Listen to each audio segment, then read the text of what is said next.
ഇതിൽ ഏറ്റവും പ്രധാനം ബഹുമാനപ്പെട്ട ഹൈക്കോടതി സ്വമേധയാ കേസെടുക്കുകയാണ്. ഓർക്കുക, ഏതെങ്കിലും രാഷ്ട്രീയ ശത്രുക്കളോ എതിരാളികളോ അല്ല. ബഹുമാനപ്പെട്ട ഹൈക്കോടതിയുടെ രണ്ട് വളരെ ആദരണീയരായ ജഡ്ജിമാർക്ക് തന്നെ ഫൗൾ പ്ലേ നടക്കുന്നുണ്ടോ തോന്നി അവരുടെ നേതൃത്വത്തിൽ സ്വമേധയാ കേസെടുത്ത് അന്വേഷിക്കുകയാണ്. പല കാര്യങ്ങൾക്കും കണക്കില്ല, തെളിവില്ല തുടങ്ങിയ കാര്യങ്ങൾ പുറത്തേക്ക് വരുന്നു. പ്രോസസ്സും പ്രൊസീജിയറും നന്നാകാനും കാര്യങ്ങൾ കുറെ കൂടെ വ്യക്തമാകാനും തീർച്ചയായിട്ടും ആ കോടതിയുടെ ഈ നിലപാട് കൊണ്ട് ഗുണമുണ്ടാവും. ശബരിമല യഥാർത്ഥത്തിൽ പണ്ട് PIO പബ്ലിക് ഇൻഫർമേഷൻ ഓഫീസർ ഇല്ലായിരുന്നു. ഞാൻ എന്റെ പരാതി കൊടുത്തിട്ട് എന്റെ പരാതിയിലാണ് PRO ആയിരുന്ന നമ്മുടെ മുരളി സാറിനെ PIO ആയിട്ട് കൂടി നിയമിച്ചത്. അപ്പോ കൂടുതൽ സുതാര്യത വേണം, വ്യക്തത വേണം. ഞെട്ടിപ്പിക്കുന്ന, വേദനിപ്പിക്കുന്ന, വിഷമമുണ്ടാക്കുന്ന പല വാർത്തകളുമാണ് ഇപ്പൊ പുറത്തേക്ക് വരുന്നത്. അപ്പം ഭക്തർക്ക് അതിന്റെ സത്യവും അറിയാനുള്ളൊരു അവകാശം കൂടിയുണ്ട്. അല്ല, ഇതിനകത്ത് ഇപ്പൊ നമ്മള് മുൻകാലങ്ങളിൽ നമുക്കറിയാം, ഈ തിരുവിതാംകൂർ മഹാരാജാവ് കൊടുത്ത തങ്കയങ്കി, പന്തളത്ത് നിന്ന് തിരുവാഭരണം, ഇതൊക്കെ വളരെ സുരക്ഷിതമായിട്ട് പോവുകയും അതാതിടങ്ങളിൽ തിരിച്ചു വരികയും ഒക്കെ ചെയ്യുന്നുണ്ട്. അങ്ങനെയുള്ളിടത്താണ് ഇപ്പം ഇത്തരത്തിലുള്ള ഈ സംശയങ്ങളൊക്കെ നിഴലിക്കുന്നത്. 3 ചോദ്യങ്ങളാണ് പ്രധാനം. കോറായിരിക്കുന്നത് 3 ക്വസ്റ്റ്യൻസ് ആണ്. 1998-99 കാലഘട്ടങ്ങളിൽ 30.3 കിലോഗ്രാം സ്വർണം കൊണ്ട് ഗോൾഡ് സ്വർണം പൊതിയുക അല്ലെങ്കിൽ സ്വർണം പൂശുക ചെയ്ത അവസരങ്ങളിൽ ഇന്ന് ഈ ദ്വാരപാലക ശില്പങ്ങളിൽ സ്വർണ്ണ പാളി ഇല്ല എന്ന് പറയുന്നതിന് എന്തർത്ഥമാണ്? അപ്പം അതിലിരുന്ന ആ സ്വർണം പാളികൾ എവിടെ പോയി എന്നൊരു ചോദ്യം സ്വാഭാവികോട് ബാക്കിയുണ്ടാവും. 30-39 ദിവസം ഇത് ഉണ്ണികൃഷ്ണൻ പോറ്റി എന്ന് പറയുന്ന വ്യക്തി അദ്ദേഹത്തിന്റെ കയ്യിൽ വെച്ചിരുന്നു. എന്ത് ചെയ്യാം ഇത്രയും ദിവസം? ഈ ചെയിൻ ഓഫ് കസ്റ്റഡിയിൽ 30-39 ദിവസം ഒരാൾ കൈ വെക്കുക എന്ന് പറഞ്ഞാൽ എത്ര ക്രിമിനലായ ഒഫൻസ് ആണ്. അതിനെക്കുറിച്ച് കൂടുതൽ വ്യക്തത വേണം. 3, ബഹുമാനപ്പെട്ട ഹൈക്കോടതി പല കാര്യങ്ങളിലും സംശയം പ്രകടിപ്പിച്ചിട്ടുണ്ട്. വേണ്ട രീതിയിൽ രേഖപ്പെടുത്തലില്ല. ദേവസ്വം മാനുവൽ പ്രകാരം അങ്ങനെ സ്വർണ്ണപ്പാളി കൊടുത്തയക്കാൻ പറ്റില്ല. എന്ത് ഭഗവാന്റെ സ്വത്താണെങ്കിലും അതേ പ്രിവൈസസിൽ വെച്ച് ചെയ്യണം. അത് ചെയ്യാത്ത എന്തുകൊണ്ടാണ്? അങ്ങനെ ധാരാളം ഉത്തരം കിട്ടേണ്ട ചോദ്യങ്ങളുണ്ട്. ബഹുമാനപ്പെട്ട ഹൈക്കോടതി എടുത്തിരിക്കുന്ന നിലപാട്, നടപടി ഓരോ ഭക്തനും വിശ്വസിക്കാൻ കഴിയുന്ന കാര്യമാണ്.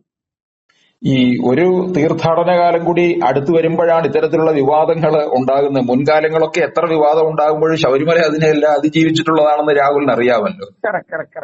അതേപോലെ ഇതും അതിജീവിക്കും. പ്ലസ് ആരെങ്കിലും തെറ്റ് ചെയ്തിട്ടുണ്ടെങ്കിൽ, കുറ്റം ചെയ്തിട്ടുണ്ടെങ്കിൽ ഉണ്ടോ ഇല്ലയോ എന്ന് നമുക്കറിയില്ല. പക്ഷെ അതിശക്തമായ രീതിയിൽ അവർക്കെതിരെ നടപടി വേണം. അതിശക്തമായ രീതിയിൽ അതിന് അവർ ഉത്തരം പറയേണ്ടി വരും. ഇപ്പൊ നമുക്കറിയാം, ശബരിമല ഒരു രാഷ്ട്രീയ ഭൂമിക കൂടിയായി തീർന്നിരിക്കുകയാണ്. പ്രധാനമായിട്ട് ഇപ്പൊ ശബരിമലയും അയ്യപ്പനുമാണ് കേരള രാഷ്ട്രീയത്തിൽ ചർച്ച ചെയ്യുന്ന ഒന്ന്. അത് ദൗർഭാഗ്യകരമാണ്. കാര്യം അമ്പലവും പള്ളിയും ഒന്നും രാഷ്ട്രീയ വിഷയമല്ല, ആത്മീയ വിഷയവും സാംസ്കാരിക വിഷയവുമാണ്.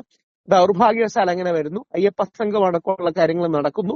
ആ അയ്യപ്പ സംഗമത്തിന്റെ അടക്കം അതിൽ തന്നെ ആൾക്കാർ കുറവുണ്ടായിരുന്നു. പക്ഷെ അതിന്റെ ഉള്ള ശോഭ കൂടെ കെടുത്തുകയും NSS SNDP അടക്കമുള്ള ഹിന്ദു പ്രസ്ഥാനങ്ങൾ സർക്കാരിൽ അർപ്പിച്ച വിശ്വാസത്തിന് പോലും കോട്ടം തെറ്റുന്ന ഒരു അവസ്ഥയിലേക്ക് ഇത് എത്തിയിട്ടുണ്ട്.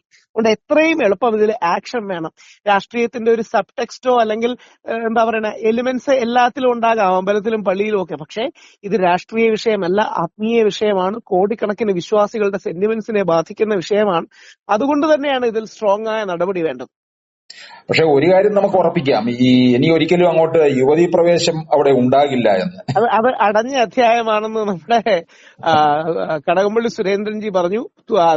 കഴിഞ്ഞ അധ്യായമാണെന്ന് ആദ്യം പറഞ്ഞ നമ്മുടെ ഗോവിന്ദ മാസ്റ്റർ വരെ ഇപ്പോ മാറ്റി അതൊരു അടഞ്ഞ അധ്യായമാണ് എന്ന സ്വരത്തിലാണ് പറയുന്നത്. അത് സ്വാഗതാർഹമാണ്.